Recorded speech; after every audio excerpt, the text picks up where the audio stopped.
Hey there guys, welcome back to another tournament report with yours truly, Paul Reisman. Today we're going to be taking a look at the recent online GP for Games and Geek. I'm going to give you the ruler breakdown and some deck lists, but without further ado, let's just jump right into things. This session brought to you by Odyssey Games for pre-orders and sealed product, CCG Prime for tons of singles and supplies, Cardo Doko for international rulers looking for products, and FoulLibrary.com for articles and wonderful deck lists, as well as our guest lecturer members King Pearlshine, Vite Ramen, Mognite, and Darren Noblock. Class is in. Alright, so guys, we're going to be taking a look at these deck lists, not in order of who actually won the final standings, which I can give you a little bit later off in the video, but what I can do is give you all of these in seed level. So the reason we're doing it that way is because there were so many potential win-ins that made it into top 16. We're just going to be going over them for seed instead. Logan Moses, first of all, got first seed, did not win, but had the first seed, and as you can see, he's playing something very, very, very spicy. He's got an Aristella deck that is using Dexia's advice to get out Seth the Arbiter, which is that card right next to Angelic Battle Barrier. That card is absolutely fantastic right now, in my opinion. This is so funny to see, especially with the lab that we have. So fun to be able to see this. Good God, like let's just talk about what's happening here, right? So you're playing Dexia's advice, you're awakening it to get all of these different cards out all at the same time, including Seth the Arbiter, the lab, and some other things. You can set up plays by using Rhea to dump your Seth or your lab to Duet of Light, that card back onto the field, and then you're all set and you're ready to go for Dexia's advice. Then you get all that stuff out. Seth plus lab says I get to draw a bunch of cards, you get to lose a bunch of cards. And that's just absolutely fantastic to me. Of course, people are starting to recognize that Athena is in and of itself a win condition. There's a couple of Girion in here, as well as Dark Witch, Athenia, and some other just really powerful cards that come in off of Dexia's advice. And so Logan's really making use of that to do some really cool stuff. On top of all of that, he's got some magic stones here that are worth talking about. He's got the new magic stone of Rain, which rightfully we said is going to be a very powerful card, especially for combo decks like Aristella, who want to play Dexia's advice and get a bunch of stuff out. And then all of the stuff that just goes along with that, being able to say, like, I'm going to awaken this and you cannot cancel it, so you better have exactly memory of worlds. That's incredibly, incredibly powerful. Plus, there's just stone consistency here. Moonshade is actually making an appearance again, which I think is really great. It suggests that we're going into a format with some cards that are going to be wanting to be splashed in to different decks, but they might be off color, so Moonshade is going to be incredibly important. And then in the side deck, you're going to see some other really, really fun stuff, right? Of course, you have the Wall, you have Replicant Imel, Zero the King's Blade to stop your opponent from bouncing your stuff, and more importantly, preventing them from drawing outside of their draw phase. That's really powerful. Of course, you have Pumpkin Witch and Witch as a combo. You have Wall that you can side in case you're a little worried about things targeting your stuff and blowing them up. You have Starfall as a way of... gosh, I wonder what he's using this for. There's a really good combo with Dark Alice where you just make a bunch of meteors with all of your extra will, and then you just draw a whole bunch of cards. That's super good. Lightning Rod Mermaid to sort of redirect attacks, which I think is really... redirect spells, which I think is really important. 3 Fair Spell. Card is still incredibly resistant and powerful in this current format. Linar Zvaria... Wow, if you can get this off, your opponent's going to have a hard time, let's just say it like that. And then, of course, my favorite card, 1 Magic Stone Research Institute as a win con in the side that you can just bring in and bring out with Dexia's advice. Super, super good. It's hard not to see why Logan got into even the top 2 with this list, but the fact that he was doing so well with it after Swiss really tells you a whole lot about what this list was trying to do. So congratulations to Logan for getting as far as he did. Next up, I want to talk about Jospeh Sloane, who was 2nd seed after Swiss. He's doing, basic stuff with Falchion, which, by the way, is still really, really good. He's playing a full suite of Feasting and Fiola, which I think is really, really smart. But he's also playing a Spirit package, right? So he's playing the Spirit Ring. He's also playing Elfina to, blow up the field, deal 10 damage to everything on the field. That's super, super fun. You can bring it in through Prisia. He's also playing the Flighter so that he can dump all of his extra Fire Will into this card and just make a bunch of tokens that can then swing under Institute and do some ridiculous things. Flighter is honestly one of my favorite cards of this past set for that particular reason. Of course, you're playing Falchion because you get access to daily research, but you also get access to things like the Wall, as well as Eternal, first time in the game. So you're going to be starting the game with an extra card or extra will, depending on what you want. Eternal, still really good, really solid card. This is the one deck that when we learned about this list, as we saw it against Oct in the final round on stream, the one Illusionary Mermaid being able to just completely hose any sort of aggro deck, which admittedly is Falchion's biggest weakness, is aggro anything. Wide field, good luck, right? But Illusionary Mermaid, super good tech in this list. Honestly, kind of an underrated card. It's really strong in that sense. So I'm glad it's finally seeing a little bit of play as a tech, if nonetheless, right? Other than that, this deck is pretty standard affair. There's a lot of anti-aggro tools in here, which is definitely Joseph's whole gig in this particular build. So congratulations to him for not only his stream match, but also for just getting as far as he did with Falchion. I'm really happy to see Falchion get so far. Next up, we have Tobey Gaffney getting 3rd seed with Olga, right? Kind of a new ruler on the block. Very interesting build overall, right? So the main core of the deck is that you use Scheherazade and Sword of Progression to basically search out things, search out your replicants. What the thing that's super interesting about this, though, is that he's not playing anything in the side that is particularly relevant to Scheherazade's fetching a replicant, right? So even though there's not necessarily like a reason to play Scarlet, I mean, there's not a lot of really good stuff Scarlet can do. It's still a 10-2, right? And that's really good. And you can recycle it with the end of the book. He's only playing 2 in the main, which I find a little surprising. I thought maybe at least 3, because it is also Edition Hate. And it goes really well with pairing up your sort of progressions for multiple plays later on in the game. But he did well enough to get 3rd seed, that's for sure. And I got him into a top 8 place as well. But I mean, other than that, you're just seeing like really good control cards, right? You're also playing Olga for the purpose of using sort of progression to its fullest. You're getting a 20/20 on the 4th time you cast it. Something that has Eternal, so it's really hard to get rid of. Plus, you're playing Magog, which means you're able to, put things on the bottom of your deck with end of the book, and then put it on the top, and then draw it. As a result of that, you're also able to draw additional cards because of Magog. So it's kind of like it's a weirder, different take on Falchion. It's very hyper consistent. One of the things I really appreciate about this deck as well is Magnus Guardian Beast coming out from nowhere and actually doing some fun stuff. So glad Magnus Guardian Beast is actually seeing some play and resolving, by the way, too. That's kind of nuts. Anyway, congratulations to... I'm sorry, excuse me. He is playing 2 of the Replicant Imel in the sideboard, so there is some value there for that. I would just suggest 1 Scarlet, maybe, and that's about it. Other than that, congratulations, Toby, for getting 3rd seed and getting into the top 8. We're moving on to 7th place for some reason, 7th seed. These might be a little out of order, my apologies, but that's why we have them labeled. So 7th seed was Matthew Lindsey.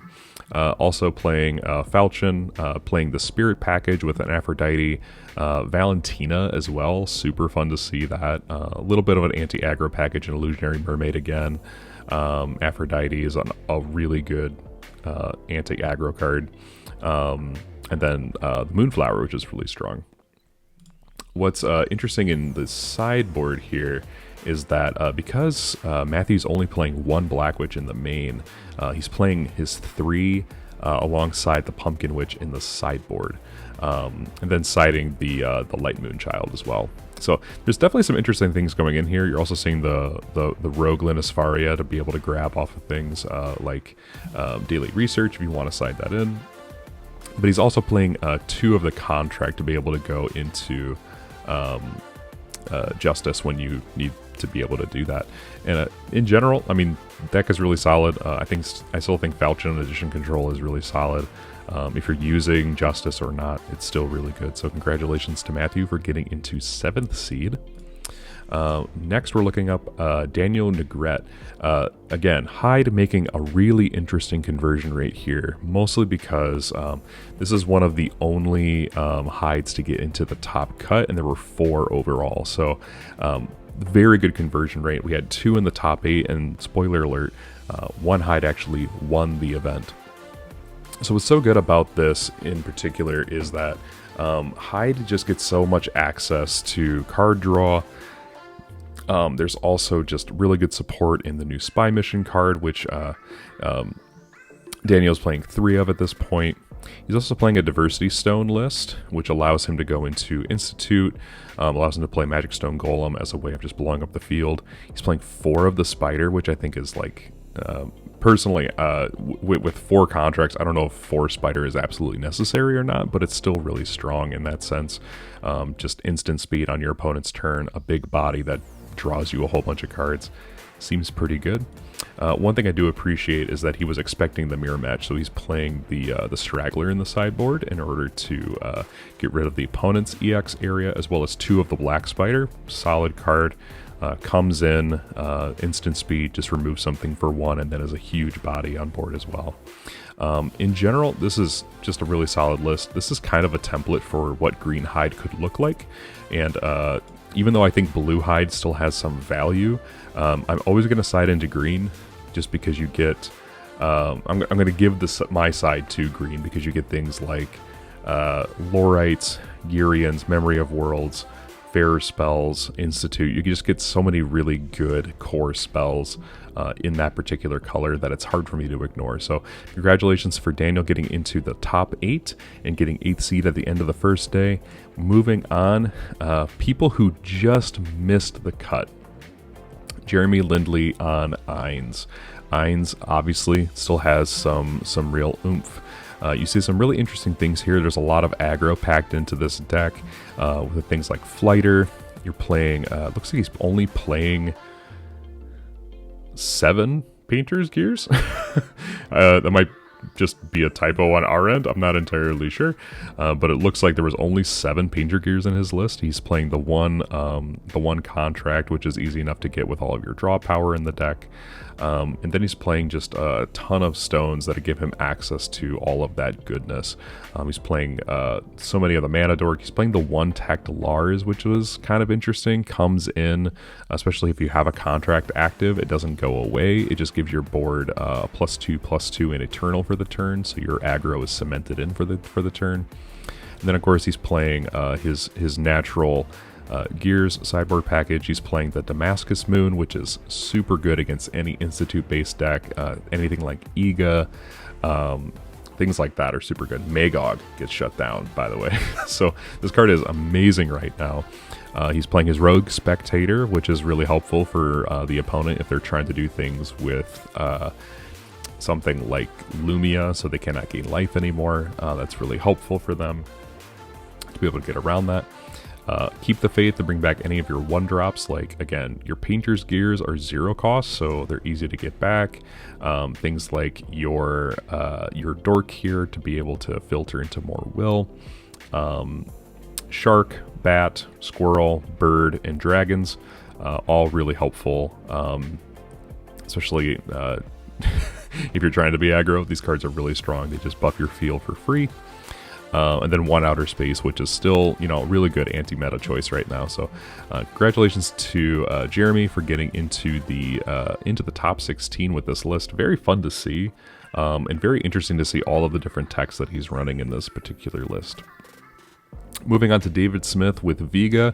This isn't anything too crazy. I mean, you're still running Vega for the sake of Sprinting Steward, but you get this really awesome tool in Raging Messiah, right?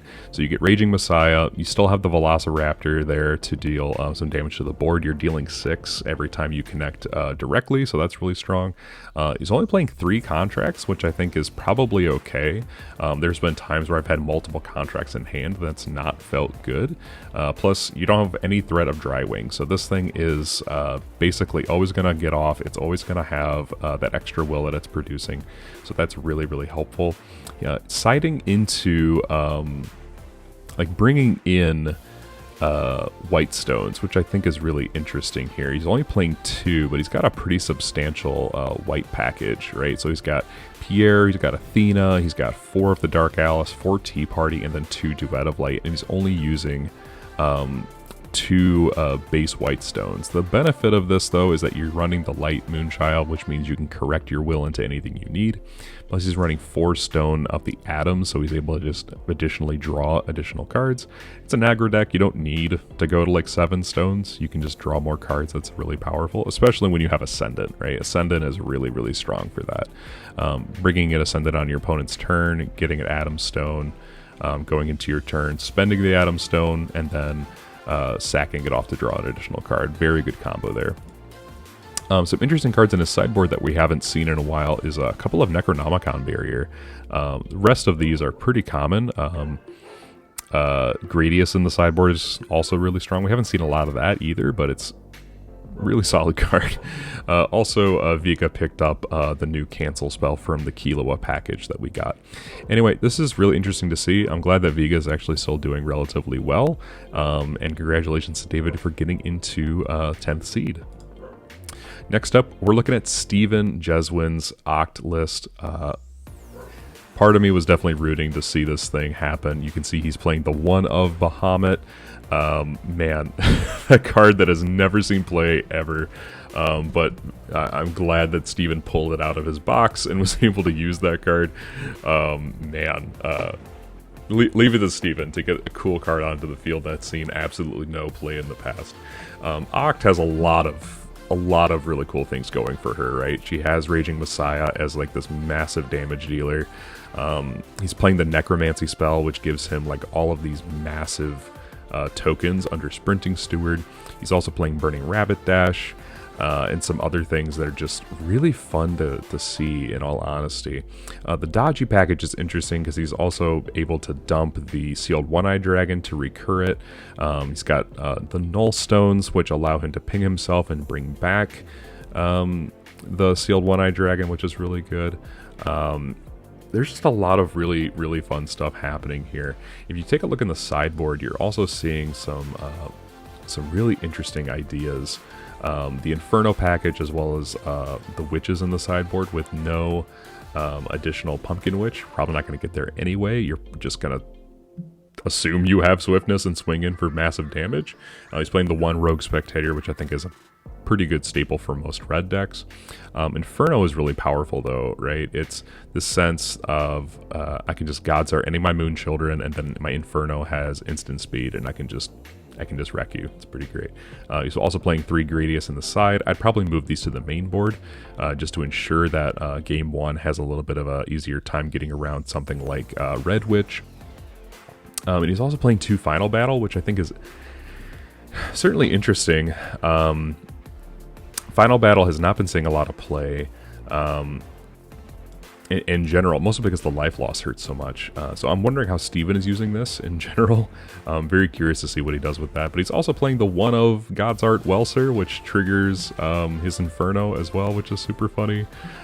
Just dealing additional damage, making more tokens, making there's just so many fun things that Welser can do in this particular list. So really cool to see Oct get so far. Oct was not one of the decks that I thought was going to be doing super well this far into the season, but I was proven wrong.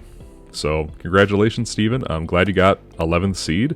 And next up we have Casey Madden, again playing another of the Falchion list. Very interesting. He's playing Child of the Crimson Moon as a way of recovering a resonator and swinging again. And I think he's doing this particularly for Justice, so it can maintain its Eternal and its Barrier.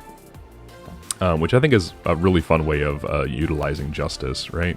You're going to be looking down here at the main additions package. Trishula, Standard, Altus and Secret Hideout, Institute, super fun. He's playing the Spirit Ring again. It's turning out to be quite the favorite. Playing 2 Missile Pod, which I think is absolutely good. That card is bonkers in combination with Justice. It's so good. And then, of course, this deck in particular got an asset in Magog, right? It's an addition. It allows you to find additional cards. It feeds into your feasting plays. It's really strong in that sense, right? In the sideboard, you're going to be seeing some pretty standard stuff for Justice, which is all going to benefit you really well, right? So if you're not going to be playing the Crimson Moonchild, you can decide into the Darkness Moonchild and do some stuff with that. Justice Punching to Death seems like a very fun deck to bring to a GP, so congratulations to Casey for getting 13th seed.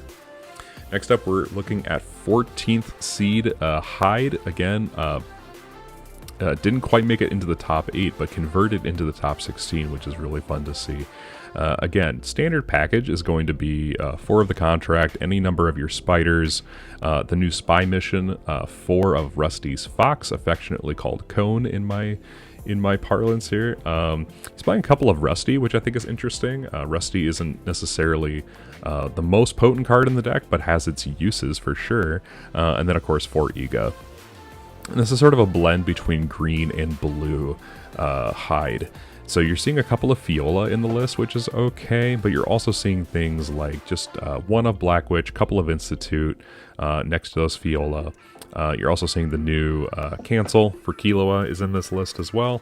A couple of Fair's Spell, a couple of Lorite, 1 Memory of Worlds, which I think is interesting. Just in case I see Memory of Worlds, I have 1 of it, and then I have a second one in the side as well.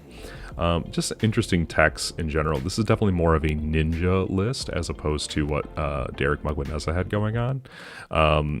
But you're seeing the 1 of the 3-drop ninja in the side here to be able to discard people's hands.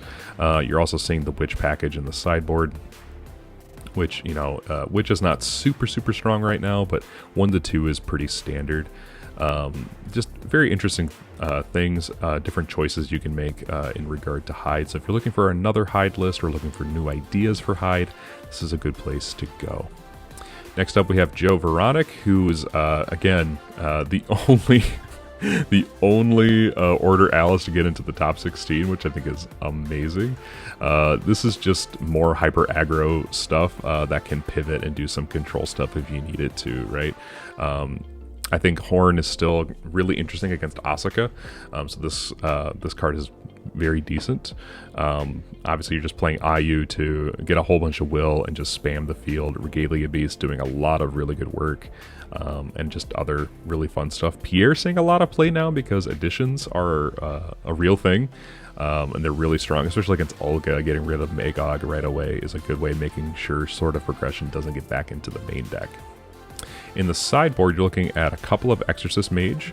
You're looking at the 3 Witch with no Pumpkin Witch, 3 Battle Barrier, and then your other standard anti-meta stuff right now.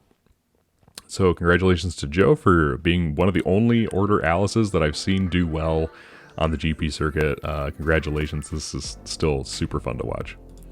In 16th place, we have Dustin Jones.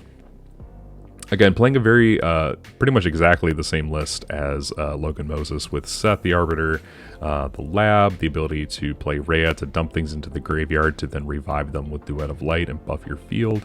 And then as you go into the sideboard, it's pretty much the exact same list. So I'm not going to spend too much time on this here, but definitely this list was gunning for the top cut. So it's good to see that this deck was just really well intentionally created. And so congratulations to Dustin for getting into the 16th seed. Now, for some reason, all of my stuff is out of order. So Tyler Tompkins, who got 4th seed and one of the top 8 spots overall, did really well, not with Killua control, but with Killua aggro. Very fascinating how this all turned out. So there's some cool stuff going on here, right? I mean, Killua is already pretty strong with things like Divine Lightning, being able to stop a contract, but when you want to go for the win, you can just contract into Predator and do some other fun stuff. I'm told that Melfi is a personal favorite card of his, so this kind of makes sense. It's really good in an aggro deck because it just gives you a whole bunch of will that you can then use to do crazy things. The deck in general just feels very much like OG Sylvia from the Moonlit Savior, which is very Tyler Tompkins, if you know Tyler at all. The Devotee is a meme. Don't pay too much attention to it. I know some people actually had to read this, but it's a meme. But playing other stuff like Battle Barriers, Exorcist Mage, Damascus Moon, Inferno, all of these are just really solid cards that all had a lot of really interesting things to do in this particular list. Of course, he's playing the 2 of Allosaurus to be able to remove all of his ice counters and get a bunch of cards and then just contract whenever he wants. So that's super fun as well. Congratulations, buddy. I'm glad you got into the top cut. I'm glad you got into the top 8 as well. So congratulations for that. I know you weren't expecting it, but good job. Next up, we have Paul Martinson, who got 5th seed overall and got into the top 8 as well. He's playing a more classic Aristella control with sword control, essentially, right? He's also playing Athena. Again, Athena, really powerful card, very strong. Interestingly enough, he's playing 3 Flute, and Flute has not seen a lot of play, but I still think that Flute is an amazing card, and I'm glad Paul put that on display, especially as a fellow Paul. That was great. This is a pretty standard list. You're doing a whole bunch of really interesting combo things. You're cheating in will. You're trying to go Athena, go to face. As far as I can tell, like as quickly as possible. If the game goes late, you have a sword to do other things as well. In the sideboard, we have a couple of Dark Alice to protect the graveyard. We have Lumia to reset your life, Gyrians for additional cancel support, Lightning Rod Mermaid, and some other fun stuff to make use of your draw engine. Interestingly enough, Paul is not playing Dexy's Advice. This is a much more like classic Aristella control almost, Aristella combo almost, without Dexy's Advice, which I think is very fascinating. Especially since, the Flute will can actually help you play Dexy's Advice a turn sooner. So it's very interesting that he went this route and decided to not do Dexy's Advice, but apparently you can still get into the top cut and even get a top 8 spot without Dexy's Advice, turns out. So there's some internal diversity happening in this metagame. Derick Mugwaneza got 6th seed overall, but ends up winning the entire tournament. So this is a really important list for us to pay attention to. He's also playing 4 of the Spider, which I'm curious as to why that is. Maybe it is just to have that level of draw power and to have that like just big body do things. But what's also interesting is that he's not playing Institute. We were told specifically on stream that he was not playing Institute. So instead he was playing things like the Spider to be a big body. He was playing some of the mana cheating with the ninjutsu arts here, as well as the kunai.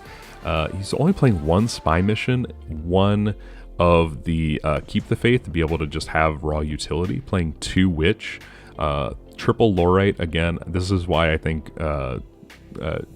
green hide is probably the better pick. Lorite as a card is just fantastic. Not saying Viola is not an excellent card, but there's something about Lorite and Gyrian, and then of course Sword of Progression that is really strong. So because of the way Sword of Progression was errated, you were able to play this in such a way that you're able to get a lot of really good effects. You don't have to just draw a card, then cancel, then return a resonator, then contract. You can choose any of the stuff that came before the effect was actually activated. So if you played 2 Sword of Progression, you can draw a card and or cancel something if you want to. It just got a lot more flexibility with the erratum, which is really helpful. So this card being sided in with this particular deck, I think was really, really smart. Not even realizing how good this card was going in. Jeremy and I were like just really surprised how good this card behaved in the list. This card is cracked, in my opinion, for a lot of really good reasons. Just provides so much good support, right? Not bannable, but definitely good support. As you go into the sideboard here, you start to see that, yeah, obviously there was some concern about the mirror match, so you're going to have the Straggler as well as a couple of the other Killua spells in here to make sure that your Lorites and other things actually resolve, and you actually have some additional defense as well as addition removal. But you're also seeing 3 Spy Mission and 3 of the Black Spider. Spy Mission is such a good card, and putting 3 in the sideboard, it says in the control matchup, I'm probably going to win that, just through raw card advantage, right? And then if you want to play anything on your field, if you want to commit to the board in any way, he's moved away from Rusty entirely in favor of the Darkness Spider. Darkness Spider comes in, blows up anything that cost or lower based on your EX area. It's kind of fantastic. Love that card to death. I've been wanting to use that for a long time. And I'm a huge Hyde fan, so to see Hyde do so well, knowing that she had this massive potential is really, really great. So congratulations to Derick for not only getting into the 6th seed, but winning the entire tournament overall. Very smart deck. It was definitely a brainchild sort of deck, it seems. So super fun to see. Next up, we have probably one of the funnest decks we saw in the entire event, Violet by Roderick Sykes. This man said, I'm going to come to an event, I'm going to bring Violet, I'm going to do hilarious, funny things, and of course, even though he's lost Atomic Turbulence, we have Setting the Stage for Providence to protect your Bahamut from being canceled. Or being targeted by Memory of Worlds in any way, shape, or form. So what's so fascinating about this is Violet lost not only through the combination bans, but through the outright banning, heart-to-heart talk, right? So her cost of things was not able to be lowered any longer. So to make up for that, you have those last 3 cards in the list, which I forget the name, but it's such a huge JoJo reference, I just completely forget. Basically, if it's the first card of the game that you cast, you draw 2 cards. Congratulations. You're not running any tails, so it doesn't really matter, but you just get additional cards, which is always really helpful in a deck that wants to dump as many atoms to grave as possible, find its Bahamut, find its combo pieces, and just go off. I do like that he has 3 Tiny Violet, although we didn't see them on stream. The card produces just so much raw advantage for you in general. Super fun to see that this actually is still here. Bahamut is still a really powerful card. In the sideboard, you're not seeing anything too crazy. You're seeing 3 of the Killua spell to stop enter effects, which is also a huge boon to red decks in general, like Violet. Now you don't have to shoehorn in your Lorites, you don't have to play Greenstones, which kind of takes you away from what Violet wants to be doing. She was always kind of a red-blue deck, even though you could definitely just play her with red stones. And that's mostly because of things like the Healing Robot, right? Healing Robot, being able to just cast Everfrost, all of that seems really strong. So you're naturally wanting to go into blue, and now you don't have to go into green at all because of the Killua spell. He's playing 3 Raging Messiah, again, another really powerful red card for any red deck, including Violet. 3 of the Melody card that stops attack, like you just -10 attack. It's kind of fun. It's like a pseudo fog in blue, so it's kind of helpful to have that in the sideboard, I suppose. Obviously, you're playing Death Scythe to be able to remove a ton of atoms to get effects off, which is really fun. Those bonus effects that usually come out as a result of Bahamut, or in this case, Atomic Fusion. So Atomic Fusion is the card that Roderick wanted to use instead of Turbulence, which I think is totally... well, first of all, you have to, right? You either have to run Bahamut or you have to run Turbulence. You don't get to run both anymore. So Atomic Fusion is a really good way of putting a bunch of pressure on board. It produces a board state, right? So you get a +2/+2 on top of your 6/1s. They all have swiftness at that point.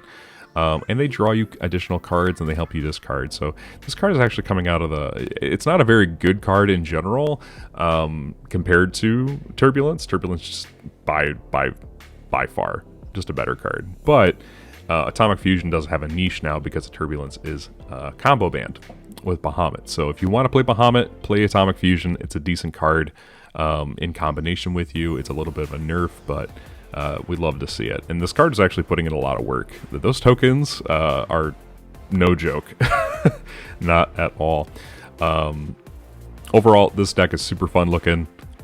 If you were looking for a way to play something a little bit off kilter, this is the way to do it. So congratulations to Roderick overall for getting into the top 16, almost making it into the top 8 with Violet. I thought that was so fascinating. We almost had a Violet in the top 8 in like months.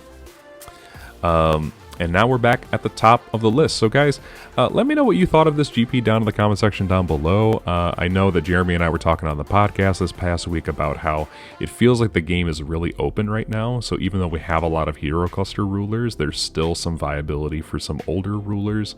And we're starting to see older cards from older sets kind of trickle into these hero cluster decks. Which is encouraging for me to see, right? I did not expect to see Seth the Arbiter at this event at all, and here it is, and it was super fun to see. I didn't expect to see Violet. I didn't expect to see a lot of stuff, and that made streaming and commentating a lot of fun, and I hope you guys enjoyed the GP as well. With all that being said, guys, like the video and hit subscribe if you haven't already. If you'd like content like this is the one-stop shop for all things Force of Will that you could possibly want. So make sure that you hit that subscribe button, ring the bell, and if you liked the video, give us a like. And if you didn't, just feel free. That's okay too. Let us know down in the comment section down below what we could have done better. But for the question of the day, guys, and no, it's not a sandwich question, I want to know what was your favorite deck coming out of this event. Let us know down in the comment section down below. I gotta say, Hyde, by and large, absolute favorite thing to say on stream. But I'm a little biased. I love Hyde in general. Anyway, guys, this has been Paul. This has been your tournament report. And until next time, guys, signing off.